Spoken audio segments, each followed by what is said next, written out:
Okay, let's go back to the directory, and now we have no locations, but if we did, you could search here by locations, city and state. You can enter the name. Now if you have a name of business that's you're using for every location, which you probably will, this isn't going to be very helpful. But in case maybe you have a location, My Stores, and you're going to put them in as My Stores 1, My Stores 2, then that could be helpful.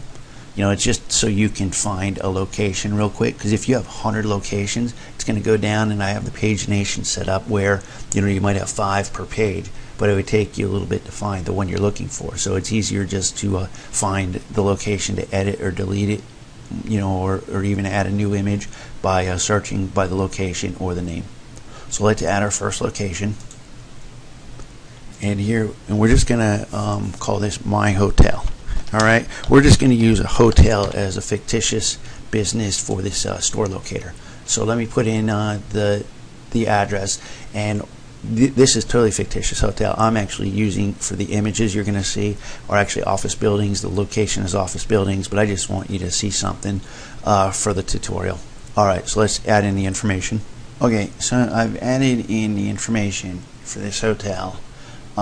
The address, city, state, and all, and then I just made up a phone number.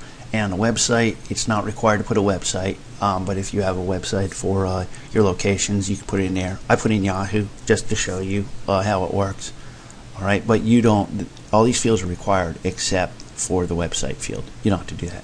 So let's click here to add latitude and longitude, and we have this window pop up, and you just got to put that address of that location in.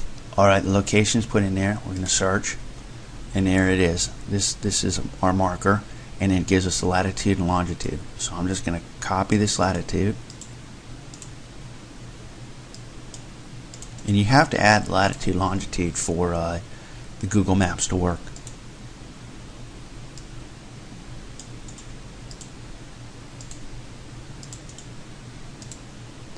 Alright, we have that information.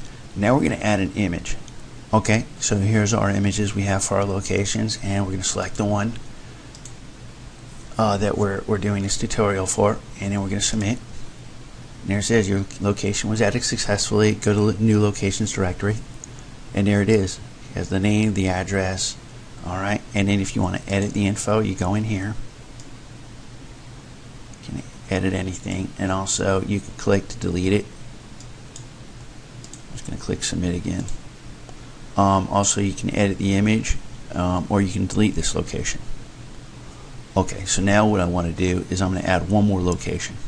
Okay, now I've added another location, and then now we'll go back to the home page and see how the map works. Alright, I'm just going to enter a city, and in a distance, and there are the 2 locations I have show up. Now I'll highlight this one, and you see this marker. When I highlight it or hover over it, it turns red. If I hover it over here, it turns red, and it goes back to blue. Same with the other. Alright, and now if I click on it, it's going to go, and it's going to give me my information. And you can even